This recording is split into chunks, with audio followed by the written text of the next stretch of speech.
नमस्ते, मेरा नाम रवि दुबे और आपका स्वागत है। वो अब इस समय पंचायतन मंदिर के पास खड़े हैं। ये गुप्त काल में बना हुआ है ये स्ट्रक्चर, जिसमें 5 आसन बने हैं, 4 किनारे पर, एक बीच में है। ऐसा कहा जाता है कि भगवान बुद्ध ने प्रथम उपदेश धम्मे के स्तूप पे किया, लेकिन 5 अपने प्रथम शिष्यों की दीक्षा यहाँ पर दी। दीक्षा यानी इनिशिएशन का काम यहाँ हुआ। इसीलिए ये जो है 4 ये बने हुए हैं, 1 2 3 4, एक बीच में 5। कुछ विद्वान यह भी कहते हैं कि बौद्ध संघ में जब छोटे मोटे विवाद उत्पन्न होते थे तो 5 हाई प्रीस्ट बैठ करके उसको सॉल्व करते थे। हाँ, जिसको पंच परमेश्वर कहा जाता था। हाँ। चाइनीज बुद्धिज्म के लोग जब आते हैं, चीन के आते हैं, तो वो कहते हैं कि नहीं, भगवान बुद्ध ने 3 जेम्स ऑफ बुद्धिज्म की बात यहाँ कही, यानी त्रिरत्न की बात, जो बुद्धम शरणम गच्छामि, धम्मम शरणम गच्छामि और संघम शरणम गच्छामि, जो त्रिरत्न बौद्धों के हैं, वह कॉन्सेप्ट बुद्ध ने ही दिया। जो भी रहा हो, ये उसी काल का है। नहीं, ये है 5वीं सदी का स्थान, तो प्राचीन है। अब हम लोग अनुमान करते हैं कि जब बुद्ध वहां रहते थे, वो कुटिया वहां पर थी उनकी। आइए चलते हैं वहां, जहां भगवान बुद्ध अपनी घास की कुटिया बना के रहते थे, क्योंकि जब आए तो यहाँ सिर्फ हिरन, मोर और पेड़, छोटा सा पहले तो जंगल हुआ करता था। ये 33 एकड़ में था जंगल। अच्छा जी। हाँ, अब तो कम ही दिख रहा है जो बचा हुआ है। वही दोनों पिलर के बीच में उनकी कुटिया थी। अच्छा। 4 माह यहाँ वो निवास किए हैं, क्योंकि जैन, हिंदू, बौद्ध तीनों धर्मों में जो हमारे संत होते हैं वो मुक्त होते हैं, फ्री होते हैं, उनकी जहाँ इच्छा हो वहां जाएं। लेकिन बरसात के दिनों में वो एक स्थान पे निवास करते हैं। तो पहला वर्षावास भगवान बुद्ध ने ज्ञान प्राप्ति के बाद यहीं बिताया था। उनके यहाँ से जाने के 1100 साल बाद यहाँ पे गुप्त राजाओं ने 5वीं शताब्दी में एक भव्य मंदिर बनवाया, जो 61 मीटर ऊंचा था। आप समझिए, लगभग इस स्तूप का दुगना ऊंचा रहा ये मंदिर। ये 35 मीटर के आसपास है, 35 मीटर से थोड़ा सा ज्यादा, और ये 61 मीटर यानी स्तूप का दुगना ऊंचा था, जिसे फाहियान ने देखा था, ह्वेनसांग ने देखा था, जिसकी चर्चा यहाँ किया है। पुरातत्व विभाग ने यहाँ बोर्ड लगाया है, हिंदी और इंग्लिश दोनों में। इस स्थान का नाम उन्होंने कोई मंदिर नहीं, इसका नाम दिया मूल गंध कुटी। मूल मतलब होता है असली, ओरिजिनल। गंध माने महक, कुटी माने कुटिया। वह कुटिया जिससे सुगंध आती थी, क्योंकि भगवान बुद्ध जैसे इनलाइटेड वन के कैरेक्टर होते हैं, कुछ चेंजेस होते हैं शरीर में, तो एक कैरेक्टर यह भी है कि उनके शरीर से सुगंध आने लगती है बिना किसी आर्टिफिशियल परफ्यूम वगैरह के प्रयोग। कस्तूरी मृग की तरह। हाँ, तो जहाँ भगवान बुद्ध निवास करते थे, जिस मार्ग से गुजरते थे, वो कमल पुष्प की तरह सुगंधित हो जाता था, इसलिए इसका नाम मूलगंध कुटी रखा गया। अच्छा, आप एक महत्वपूर्ण बात बताएं आपको। हाँ जी। बौद्ध धर्म में जो 3 रत्न होते हैं, बुद्धम शरणम गच्छामि, धम्मम शरणम गच्छामि और संघम शरणम गच्छामि, यस, तो सिद्धार्थ बुद्ध बनते हैं बोध गया में। यस। तो बुद्धम शरणम का एक जेम्स तो समझिए बोध गया में उत्पन्न हो गया, लेकिन शेष 2 जो हैं, धम्म और संघ, इसकी उत्पत्ति यही सारनाथ में होती है। धम्म की उत्पत्ति वही धम्मे की स्तूप जो बना है, जहां धम्म यानी बौद्ध धर्म प्रारंभ होता है। यस। धम्मम शरणम गच्छामि का जन्म ही यही होता है। अब आपको मैं दिखाता हूँ संघम, जहां भगवान बुद्ध ने 60 सदस्यों के साथ प्रथम बौद्ध संघ की स्थापना की। उसी जगह पर अशोक ने एक पिलर लगाया।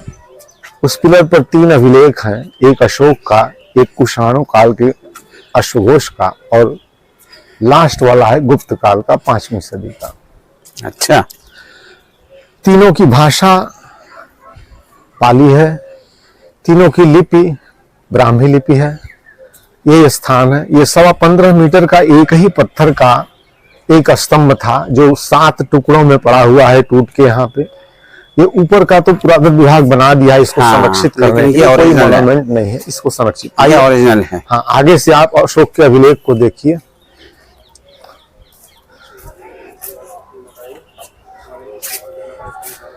ये अशोक का अभिलेख है, जिसमें उसने आदेश दिया है कि जो भिक्षु भिक्षुणी, उपासक उपासिका उपवसत पर्व के दिन अपनी गलती त्रुटि स्वीकार नहीं करेंगे, संघ में भेद डालने यानी फूट डालने का प्रयास करेंगे, उन्हें श्वेत वस्त्र पहना के संघ से बाहर निकाल देंगे। इस आदेश के 2 मायने निकलते हैं। एक तो हुआ कि भाई अशोक एक सामान्य अनुयायी नहीं है, वह आर्डर दे रहा है। उसके काल में धर्म महामात्य हुआ करते थे, जो धम्म और संघ पर नियंत्रण रखते थे। दूसरा मतलब ये निकलता है कि उस काल में कुछ ऐसे तत्व बौद्ध संघ में प्रवेश कर चुके थे जिन्हें बाहर निकालने की आवश्यकता महसूस की जा रही थी। तभी तो सम्राट आदेश दे रहा है, छोटी मोटी बात नहीं है। सम्राट जिसके राज्य की सीमा ईरान तक पहुंच रही है, भारत के अखंड भारत का जो साम्राज्य अशोक ने बनाया, वह सम्राट अशोक आदेश दे रहा है। तो वो कौन लोग थे जो संघ में प्रवेश कर गए थे जिन्हें निकालने की आवश्यकता महसूस की जाती है? संभवतः वह यवन सैनिक जो सिकंदर सेल्यूकस के द्वारा यहाँ कुछ उत्तर पश्चिम हिस्से पर सिकंदर का अधिकार हुआ था, भारत में तो प्रवेश नहीं कर पाया, लेकिन वापस जाते समय उसने अपने एक गवर्नर को नियुक्त किया, सेल्यूकस नाम था, और वापस जाते समय वो मर गया। लेकिन सेल्यूकस के जो सैनिक थे, राज्य विस्तार की मन में इच्छा तो थी नहीं, लेकिन प्रबल राजा चंद्रगुप्त मौर्य उसका विरोध तो नहीं कर सकते मुखर। सेल्यूकस ने बेटी का विवाह कर लिया संबंध मधुर रखने के लिए, लेकिन मन में तो चाह थी। अशोक के काल में भी वो चाह पूरी नहीं हो पाई, वह भी प्रबल था, लेकिन अशोक के ग्रैंडसन के काल में वो पूरा स्पष्ट दिखने लगा। वही यवन सैनिक थे जो बुद्धिस्ट मंक बन बन के मोनेस्ट्रियों में घुस चुके थे और राज्य विरोधी गतिविधियों में संलिग्ध हुआ करते थे, इसलिए आदेश दिया गया था। यह जो 15.25 मीटर का एक पत्थर का पिलर था, इसके ऊपर जो क्राउन बना था वो 15.25 मीटर के ऊपर एक कमल है, औंधे मुंह, उसके ऊपर 4 सिंह बने हैं। 4 सिंह के ऊपर एक 32 तीलियों का चक्र बना हुआ है। ये पूरा सांकेतिक है। चक्र और अशोक का जो सिंह शीर्ष है वह संग्रहालय में, म्यूजियम में रखा हुआ है, और वो पूरे सांकेतिक हैं। जैसे अब पहले तो मैं यहाँ की बात खत्म करूं। सामने जो अभिलेख अशोक का रहा, पीछे 2 अभिलेख हैं। एक अश्वघोष जो फर्स्ट एडी में, यानी कौशाम्बी के राजा हैं अश्वघोष, उनके राज्याभिषेक 14वां साल है, उसी की सूचना है। तिथि दी गई है हेमंत ऋतु में, सो एंड सो डेट को उनके राज्याभिषेक का 14वां वर्ष पूरा होता है।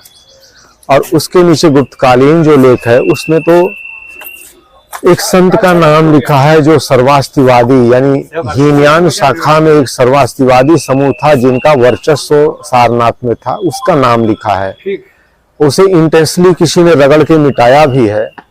इससे यह संभव तब प्रतीत ही नहीं होता है, विश्वास ही होता है कि भाई इसको किसी ने इंटेंसली रगड़ के मिटाया है, माने उस सर्वास्तिवादी समूह का विरोधी दल भी यहाँ रहा होगा। हाँ, ये लग रहा है जी। आइए अब आपको कुछ मोनेस्ट्रियां दिखाता हूं। अच्छा देखिए, जहां हम खड़े हैं ये एक छोटा जल का स्रोत रहा, बावड़ी टाइप का, कच्चा ही था। ये ईंटें हुआ था तो बाद में लगा करके कॉमेमोरेटिव बना दिया गया। ऐसा अलेक्जेंडर ने अपनी एसआई की रिपोर्ट में एक परिकल्पना, इन्हें हाइपोथेसिस दी है कि बुद्ध की कुटिया यहाँ थी बगल में, तो संभवतः बुद्ध यहाँ का जल प्रयोग करते थे स्नान वगैरह के लिए, क्योंकि सबसे नजदीक जल का स्रोत ये दिखाई दे रहा है। अच्छा, जहां हम लोग खड़े हैं अब देखें, उस कॉर्नर में वहां इलेक्ट्रिक का पोल दिख रहा है ना, यस, वहां एक गेट है, एक टनल बनी है, सुरंग, जिसको आज की भाषा में सबवे कह सकते हैं। वो टनल एक्सटेंड करती है और आगे वहां तक जा रही है, लगभग 55 मीटर।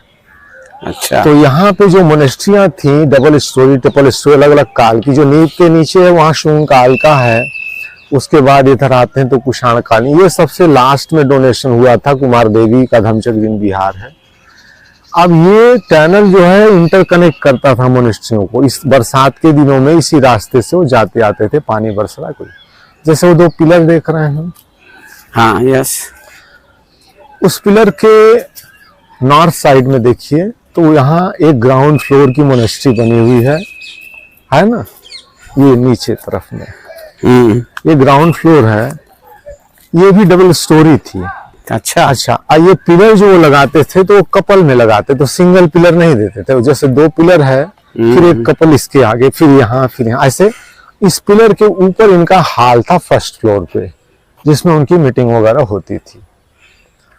अब ये लाल बाउंड्री वॉल जो है, इसके इधर छोटा सा हम लोगों ने जंगल रखा है, जू, आर्टिफिशियल जंगल है, जहां अभी भी आपको सैकड़ों हिरन और मोर दिख जाएंगे इस एरिया में। दिख रहा है, यस, वह मंदिर बुद्ध और बौद्ध धर्म से भी प्राचीन है। अच्छा, जी हाँ, यह बिलोंग करता है जैन धर्म को। जैन धर्म में 24 तीर्थंकर हुए हैं। प्रथम तीर्थंकर का नाम है ऋषभदेव, जिनके नाम की चर्चा वेद में मिलती है। इंडस वैली में उनके अंकन मिले हैं। और सबसे आखिरी जो 24वें तीर्थंकर हैं, लास्ट, उनका नाम है महावीर स्वामी। महावीर और बुद्ध एक ही काल में है, 600 BC में। पर यह स्थान जो है, ये जैन धर्म के 11वें नंबर के तीर्थंकर का जन्म, ज्ञान प्राप्ति और मृत्यु तीनों यही हुआ। 11वें नंबर के हैं ये तीर्थंकर, उनका नाम श्रेयंसनाथ है। अब आप सोचें, बुद्ध से 13 पीढ़ी पहले यहाँ एक जैन तीर्थंकर का जन्म होता है, ज्ञान प्राप्ति होती है और निर्वाण भी हो जाता है। यानी 13 generation before Buddha, one Jainish profit took birth here, became enlightened here, as well he passed away. तो यह स्थान जो जैन धर्म के 11वें तीर्थंकर श्रेयंसनाथ का है, यह बुद्ध से प्राचीन है। और अब हम सोच रहे हैं कि 2-4 लाइन यह बता दूं कि बुद्ध ने यहाँ कहा क्या। भगवान बुद्ध ने यहाँ सिर्फ 4 बातें कही, जिसमें पूरा बौद्ध धर्म समा जाता है। उसको कहते हैं चत्वारि आर्य सत्यानि, 4 आर्य सत्य, 4 नोबल ट्रुथ। वो क्या है? पहला जो उन्होंने सत्य कहा, वो कहा दुख। दूसरा सत्य कहा दुख समुदय। तीसरा कहा दुख निरोध। और चौथा कहा दुख निरोध गामिनी प्रतिपदा मार्ग। यानी इस संसार में दुख है।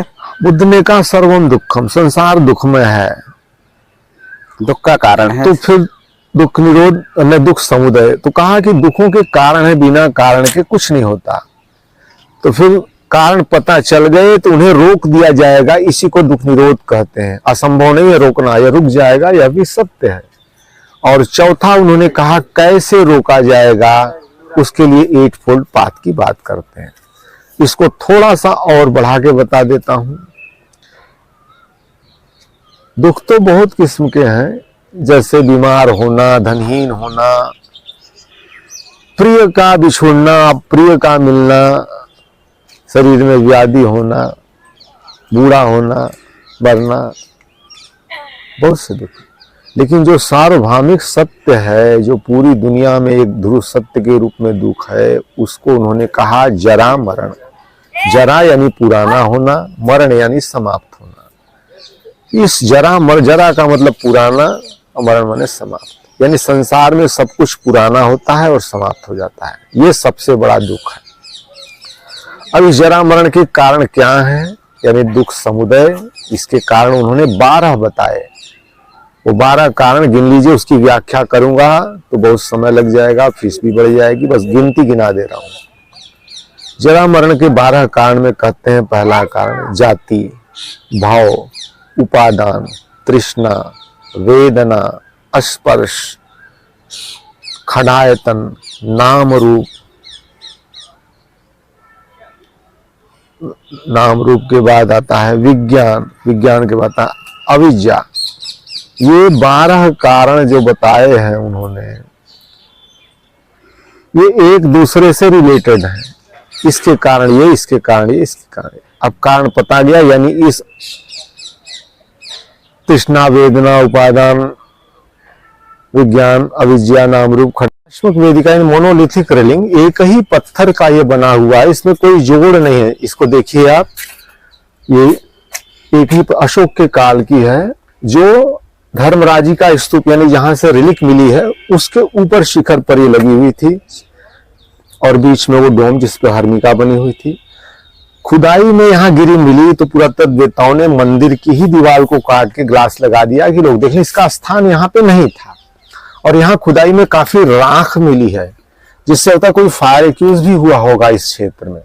फिर इस रेलिंग के बाएं तरफ इधर 2 अभिलेख हैं, जो आपको यहाँ से दिखाई नहीं दे रहे हैं। वो अभिलेख कुछ खास नहीं, सिर्फ नाम ही लिखा हुआ है। जिस समूह का यहाँ वर्चस्व था। अच्छा, मैं आपको एक बात बताना भूल गया कि बुद्ध के उपदेश का जो मूल है, दुख से निकलने का जो मार्ग उन्होंने दिया, उसको कहते हैं अष्टांग योग मार्ग। यस। दुख निरोध गामिनी प्रतिपदा मार्ग या 8 फोल्ड पाथ। वो क्या है? हिंदी में कहते हैं उसको सम्यक दृष्टि, सम्यक वाक, सम्यक संकल्प, फिर कहते हैं सम्यक कर्मांत, सम्यक आजीविका, और उसके बाद कहते हैं सम्यक व्यायाम, सम्यक ध्यान और सम्यक समाधि। ये जो सम्यक शब्द है, सम्यक शब्द का अर्थ लिया गया है सत्य से, विवेक से। हम जो सोचते हैं यही सत्य है, ऐसा नहीं है।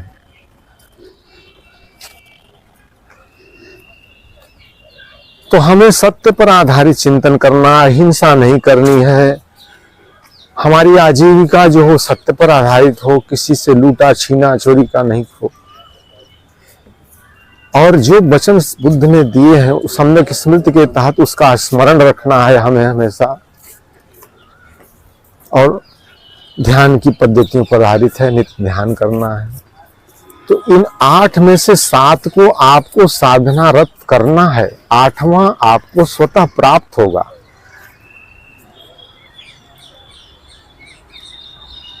अगर अंग्रेजी में इसको कहा जाए तो इसको कहा जाता है right understanding, right thought, right speak, right action, right livelihood, right mindfulness, right effort and right consciousness. Thank you sir, बहुत बहुत अच्छी जानकारी आपने दी, धन्यवाद। अंत में मैं यही कहना चाहूंगा कि बुद्ध ने महाप्रज्ञा और महाकरुणा की बात कही। 15 प्रश्नों पर बुद्ध मौन रहते हैं कि संसार क्यों बना, ईश्वर है नहीं है, आत्मा है नहीं है। वो कहते हैं कि तीर आकर के लगा, तो जब तीर लगा तो उसका इलाज करिए। तीर कहाँ से आया, किसने बनाया, किस धातु का है, जहर लगा है, क्या साजिश है, इस बातों में नहीं पड़ना है। तो बुद्ध का कहना है संसार दुखमय है, मानवता दुख से ग्रसित है, इससे निकलने का मार्ग दिया जाए, इसके अंदर प्रज्ञावान हो और परम शांति यानी निर्वाण को प्राप्त हो। प्रणाम। Thank you sir.